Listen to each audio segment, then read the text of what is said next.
Hey everybody, Ed here with the Digital Digest, and today I wanted to share a quick unboxing of the Sony DSC-RX1.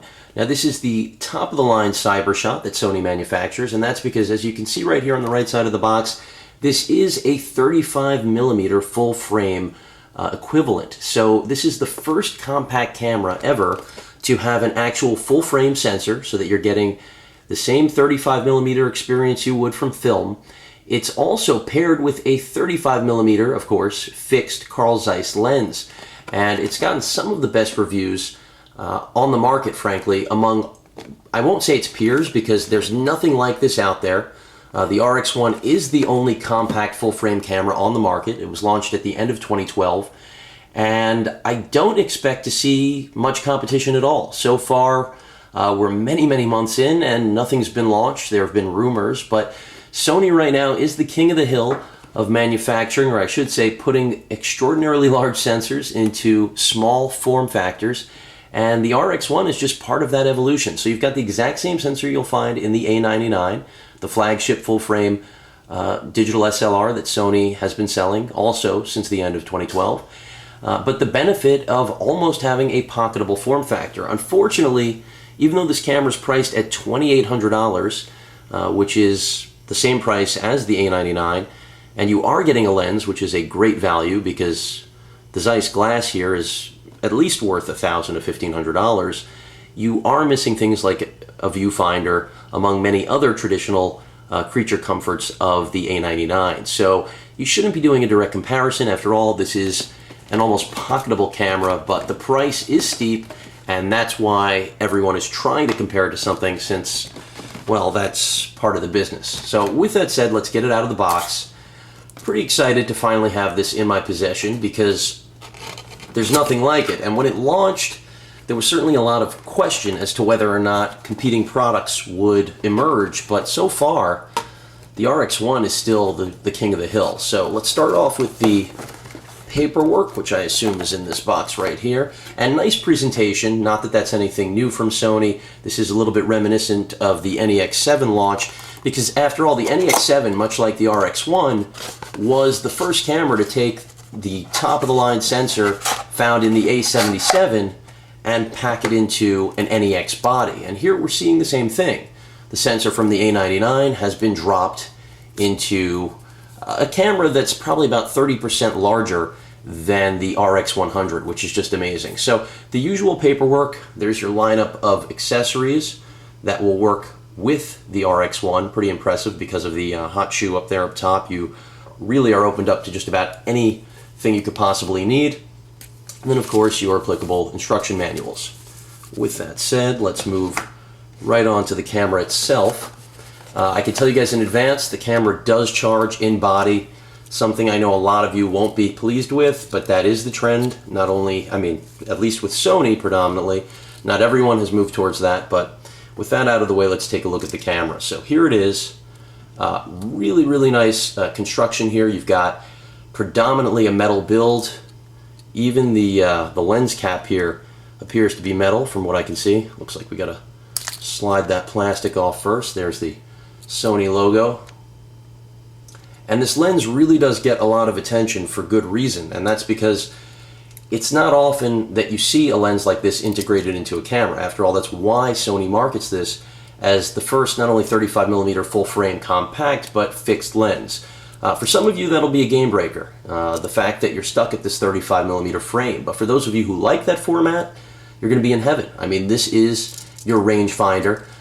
It does approach, in many people's minds, the priciness of Leica, which I think some people can't believe with the Sony name, but from what I've seen, this camera is simply amazing. So again, that lens cap really speaks to the build quality, and I think everyone who's reviewed or looked at or used this camera knows that when you have a lens cap like this out of the box already, you know you're dealing with a different grade, and that may sound silly, but it's true. In terms of the actual design, the weight right now, I can tell you the camera is incredibly well balanced, but I expected that. I have handled this before. The shutter button right there at the top really is just one of the most refined shutter buttons that you're going to find on a point and shoot. Dare I actually call this camera a point and shoot, because it's really not. You've got exposure compensation right here, your mode dial, basically, this is a camera designed for professionals and enthusiasts. You're not going to have to menu dive to control anything. On the lens right here, you guys can see you've got your aperture. So right there, you have the quickest possible control to get the exact setting you need, all the way from f2 up to 22. And then you also have the ability to switch in and out of macro mode, something really nice on the fly to have built right into the ring on the lens, so that no menu diving whatsoever. So just with what you see right here, combined with programmable buttons like the one you see right there underneath my index finger, as well as some more that are here at the back of the camera, you really do have a bevy of options. This may not look like a professional camera at face value, and I think that's one of the great things about the RX1 is that it's very, very understated. You know, people who see this aren't going to think that you're carrying the at least equivalent in sensor to something like the A99 or any other full-frame competition. But then when you also throw in the fact that you've got a custom-made lens designed specifically for this sensor, that's where you could start to argue that this camera, in many ways, at least on an image quality level, can outperform just about anything out there. So of course I'm going to report back everything I can about this camera to you guys as I spend more time with it, but build is astonishing, I can tell you guys that. I knew it already. You've got that hot shoe on there, which you can pretty much use for just about anything. Flash right there on the left side of the body.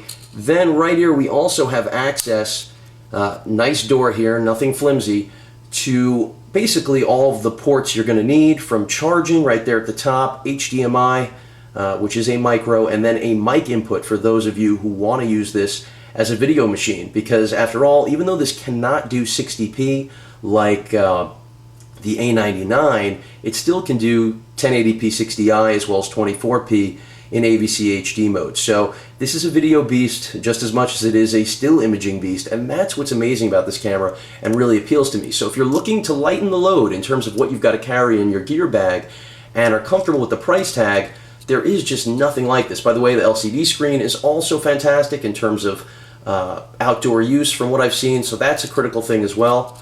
Let me get the bottom door open here. By the way, the bottom construct of this camera is just about the only part that's plastic where we're at right now. So everything else seems to be metal.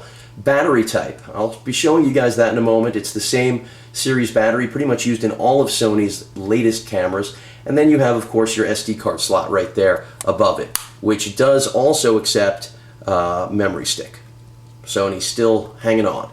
But overall, really like the build of this camera, and I'm just really excited to share it with you guys because it is a game changer. This is basically, you know, the same step that Sony took with the NEX7, but on a much bigger scale. Unfortunately, the price is in a whole nother league, but that's because the technology is as well. The only things you could really try to compare this camera to in the marketplace right now are not full frame. Much of, you know, Fuji's lineup, where you can spend less than half on a camera like this, but the amount of performance difference is where you can clearly make the argument. You know, are you going to get less than half the performance? I'm going to just say if you need a full frame, then you should be buying this if you're looking for the lightest package available. Let's see what else we got in here, which I only anticipate seeing a strap as well as our battery and charging. So let's see. The RX1 strap. You know, how could we not have an RX1 strap, obviously? And nothing crazy here. I could have maybe expected something a little bit more fancy, considering the price tag, but I have to remind you guys, as much as I talk about that price tag, that this really is a value. And as crazy as that sounds, I'm going to remind you that a full-frame sensor with a prime f2 Zeiss piece of glass like that was custom made, really in the general real world, depending on, it really doesn't matter which manufacturer you go with, any camera body, it's going to cost more than the price of entry to this club. So there's that standard MPBX1 that Sony's been using across the line. I'm not a huge fan of it, only because it doesn't give the greatest battery life, but it's not a super expensive battery, and it does work. That's another drawback with this camera. Shouldn't be a major one, but you're looking at, you know, somewhere around a little over 300 shots, which is not an incredible amount, but it's not bad either. You get a cleaning cloth, much like we did with the NEX7. Again, this is reminiscent. No branding on it, so I believe the NEX7 had a little branding. And then finally, we have our USB cable for transferring data as well as charging. And that is a micro USB cable, so you can use that to charge from things like backup power supplies that you would share with your cell phone, laptop, all that good stuff. So there are benefits to the on-body charging and downsides. What I just mentioned pretty much is the biggest benefit. You know, you're able to charge using something like this pretty much anywhere. Downside is that you're going to have to purchase separately a dedicated battery charger if you want to actually be able to charge a battery while you're using the camera. So this is the same battery used in the RX100 as well as the HX300 that I just unboxed for you guys not too long ago. So Sony clearly integrating this throughout the entire lineup, which is pretty cool, but I would have liked to have seen a larger battery. But considering the RX1 is so small, it's really understandable. Unlike the HX300, where I kind of scratch my head. They've got all that wasted space at the bottom. But really excited to share this with you guys, and I will be giving you impressions before you know it, after all this camera's been on the market a while. But really nice piece of hardware, and I do, again, think it's a value, even though it's so expensive, because when you really compare it to everything else out there, everything else is going to run you about $1,000 more, even though you're missing a viewfinder here, among other things. But I'll continue my coverage. If you guys have any questions or comments, please feel free to post them. And of course, as usual, please feel free to subscribe. Later.